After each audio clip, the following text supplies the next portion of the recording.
Hey YouTube, it's Echo Bear, and today I want to be an app for you guys that's called, I forgot what it's called. Hey! It's called Twist. Now before I get into the fun stuff and talking about why I like and dislike it, let's get through serious stuff. So Twist is made by a catch app. Stay on the platforms and do as many jumps as you can. Just tap the screen to jump and twist the platforms. Try not to fall off the edges. Collect gems to unlock new balls and platform colors. What's your best score? And that's about all they said about it. So I'm gonna fill in the rest of the details about this app. First and foremost, it follows with catch apps like consistently with very simply designed games. It's very simple, very minimalistic, very blocky, all of that kind of stuff. Where I have an issue with that, with their most recent games, is it completely lacks a decent depth of field, which is what is needed for this kind of app and other kind of stuff that kind of relies on perspective. If your perspective-based app where your timing and continuing is based on perspective lacks perspective, we have a problem.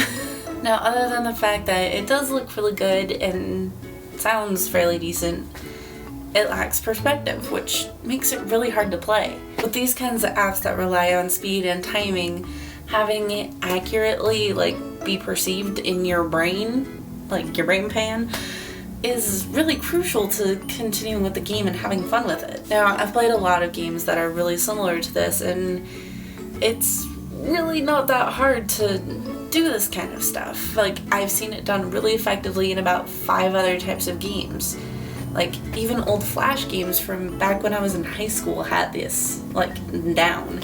So the fact that this doesn't have that and it's 2016, it's kind of a problem. Now, I don't want to panic completely for that, but I mean, it's the main mechanic of the game and you don't have control over which way you go. It's hard. Because the controls, it is 1 tap, but I feel honestly like it should be 2 tap or multiple.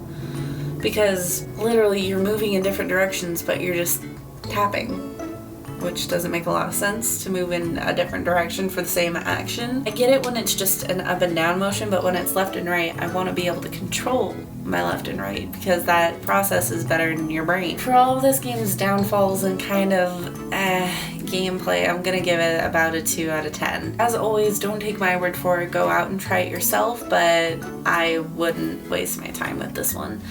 It's lacking decent depth of field, decent controls, and just an overall way to make it interesting other than unlockables. So, I don't know, I've kind of been disappointed in Catch App's last few games that I've tried out. If you guys have any of their apps that have been more interesting, please let me know because I'm getting kind of disappointed with them. I think they need to step back the quantity and focus more on quality again. But sorry for this little bit of a rant, but I don't really like this app. But as I said earlier, go try it for yourself. Don't take my word for it. But thank you guys so much for watching. Make sure to like and comment down below, hit subscribe, and I'll see you guys all later. Bye!